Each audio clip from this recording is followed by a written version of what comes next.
Bir dənə Arif var idi, qədimdə İbrahim Ədhəm adında. Bu Arif əvvəli kim olub? İbrahim Ədhəm çox pullu, oliqarx bir adam olub. Hər gecə evində yeyib içmək, rəqqaslar.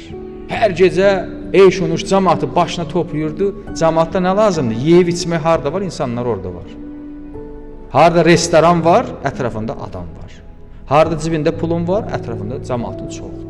Bu da hər gecə süfrəyə açırdı, cəmaat yığılırdı. Süfrəyə açırdı, cəmaat yığılırdı.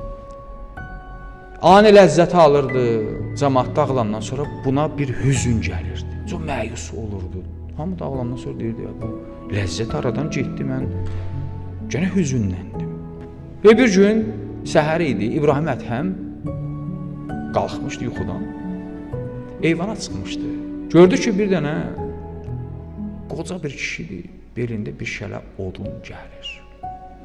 Bu cür balkona dirsəklənir, kişiyə baxır. Düz kişi Allahdan onun evinin düz küçəsinin qabağında şələsini yerə qoyur, oturur. İbrahim Ədhəmin buna baxdığında görmür, müşahidə eləmir. Deyir, ilahi sənə şükür olsun, öz-özünə danışır, bu da baxır. Deyir, ilahi sənə şükür olsun, bu günümü ləzzətli gəlirəm. Sabah qüvvə verdin, yaxşı haldan getdim, meşədə odun qırdım. Öz-özünə danışır. Şükür olsun, qüvvəm yerində, qüdrətim yerində. İndi biraz yoruldum, bu da təbii qanundur, insan yorular. Deyir, sonra gördüm ki, bu deyir, Allahım, mən acıdım, sən özün buyurubsan ki, halaldan hər nə yesən, o sənə ləzzətli olar. İndi bir quru çörəyim var, ləzzəti ver, bunu yiyim. Çunkasından bir dənə bir quru çörək çıxartdı.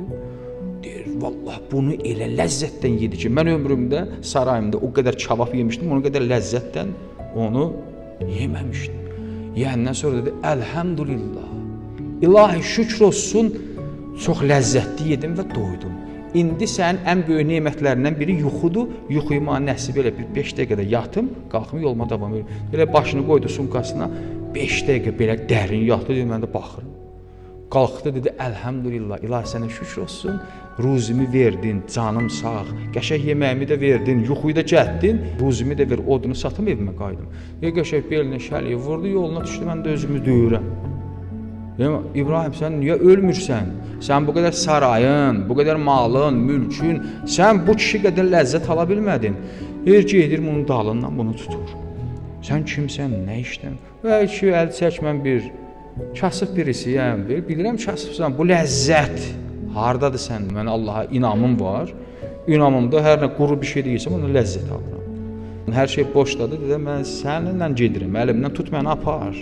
Bu sarayda mən zülüm çəkirəm, əlimdən tut məni apar. Bu gedir bir sufi olur, bir dənə abid olur, bir əbdə çevrilir. Neçə illər imiş, bu çinmirmiş, bir də bu sufi olur da, meşəlikdə zətdə yaşayır. İndi bizim zamandır, bu axıla azalır. Bir gün gəlir, deyir, gedim bir hamamda, qədimdə də ümumi hamamlar imiş də, çimər hamam. Deyir, gedim orada çimim. Bu hamama girəndə bunu hamamcı götürür, tulamazlatır eşi, deyir, çıx. Sən neçə ildir çimirsən, sənin iyin bura başına götdü, sənin gərək 2 gün burada çiməsən ki, sən bu cür kirin pasarağı tökülə. Bu otur ağlayır, çox ağlayır. Bu hamamçının ürəyi yanır, deyir, gedək bunu qaldıraq, cəhənnəm gətirək, cəmaata deyək, siz çıxın, bu girsin, çimsin, çıxsın. Buna gəlirlər, deyirlər, haqqını halal elə, biz əsəbləşdirib, çox pis ilənirsən.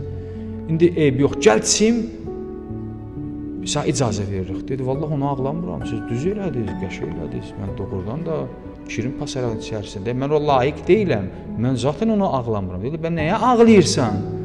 Deyir, bir an yadıma cəhənnəm düşdü. Çünki mənim üstümün kir pasarağına görə məni hamama buraxan olmadı. Bir an yadıma günahlarım düşdü, dedim, ilahi, mən bu günahlardan cənnətə mi gedərəm? Ona ağlayıram. Hər nədə bir hikmət. Hər nədə bir hikmət görürdü, ağlayırdı. Bu kim idi? İbrahim Ədhəm. Yaşayışını bu cür qurmuşdu. İndi hər adamın yaşayışı öz razmeri miqdarında.